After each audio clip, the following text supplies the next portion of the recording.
Okay, good morning, YouTube world. I've never made a YouTube video. Actually, just kind of decided on a whim to show you how to do refried beans at home.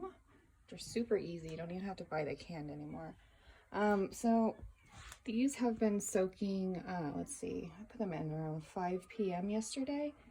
And there's 1 cup of pinto beans and 3 cups of water. And that's it. And I'll show you when I use, these are the casserole beans, but really any pinto bean brand is fine, or even northern beans. I mean, it's a really universal recipe. I tend to use even, what are they called? Sorry, the split peas. Let's see, and black-eyed peas is like really good too. But anyway, so what you're gonna do is rinse these beans off. And I'm just gonna, oh gosh, strategically set my camera down while I do that. So I just have one of these beans.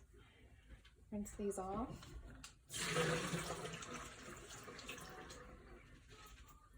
And now you can't really see what I'm doing over here. But here we go. Here they are. And if you see ones that are questionable, you can pull them out, but I kind of went through them last night. Okay, so we've got those rinsed.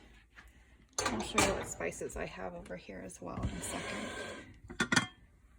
All right, Crockpot. Let's pour those bad boys in. Sunday morning, so this is gonna smell really good today. Also gonna make some strawberry cupcakes, and I may or may not tape, I don't know. We'll see.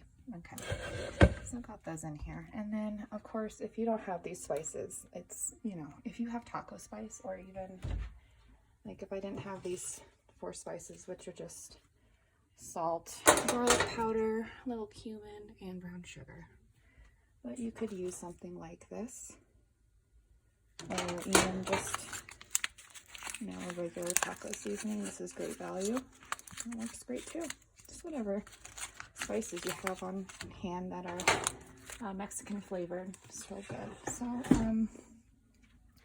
So I'm going to actually add a little bit of chicken broth, and I don't have chicken broth on hand, but I have this broth base that I get at Walmart. So I'm gonna have to set this camera down again.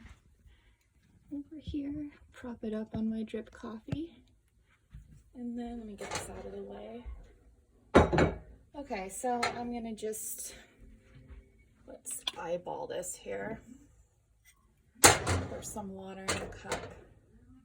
Actually, probably use this cup here. And I just, you know, I kind of eyeball it, but for the sake of showing you accurately, this is a cup. So this is going to be 1 cup of liquid. If you have chicken broth, that's fantastic. I just don't have it. But I really like this chicken base anyway. It adds a lot of flavor. My mom used it growing up, so. All right, that's 1 cup right there, okay? And then it says to do 2 teaspoons per 1 cup of broth. Okay, so I 1 teaspoon. I just usually eyeball it, but I don't know if I even used 2 teaspoons before. So there's 1 teaspoon and 2 teaspoons, and just give that a little mix. Probably better to use a whisk. Just a second here. I don't want to make this too long and bore the crap out of you guys. Let's see. Surely I have a whisk. Here we go. It'll be a little bit better, right? And you know, I've even added all the spices into this if you want, but just for the sake of showing the exact measurements, I'm gonna do it this way today. Okay, get it slightly mixed there. Let me get this back a little bit over here. Okay, we're gonna go ahead and add this to your crock pot. As you can see, some of that got caked on the side, so I'm gonna set this back down and grab a little spatula. And I'll end up using this spatula to mix it up so we don't create a huge dish situation over here. Okay, so we got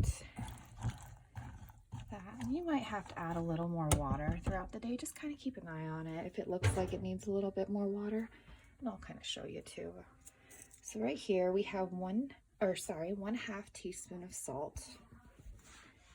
And then this is about 1/8, maybe a little bit less, of garlic powder. And then over here is 1/8, or maybe a little less of cumin, because, you know, cumin goes a long way. And then this is 1/2 teaspoon of brown sugar. Okay, so let me add this without making a big old spill. There's the salt, and then 1/8 of garlic powder, and then 1/8 of cumin. Come here. 1/8 of cumin, and then finally the brown sugar. Okay, so just add that in and mix it up. And you know, just tell you're going to need a little bit more water, probably 1/2 cup as you go. Check it in a few hours, kind of gauge the water level. I usually make a bigger batch, so this is just, but anyway. And then I've got a little bit of this white pepper. I'm just going to sprinkle on top. If I can open it here. Get that opened. Just a little bit, you know. And all these seasonings are to taste, you know, so as the day goes, and it's easy to modify it there. Oops, it's stuck toward the end of the day to see what you need to add. But I'm going to show you in a little bit, like, you know, the water level here. All right, just put your lid on. Then, let's see. Oh, it's 7:05, so let's do it on low. All right, and these are refried beans. Thanks for listening.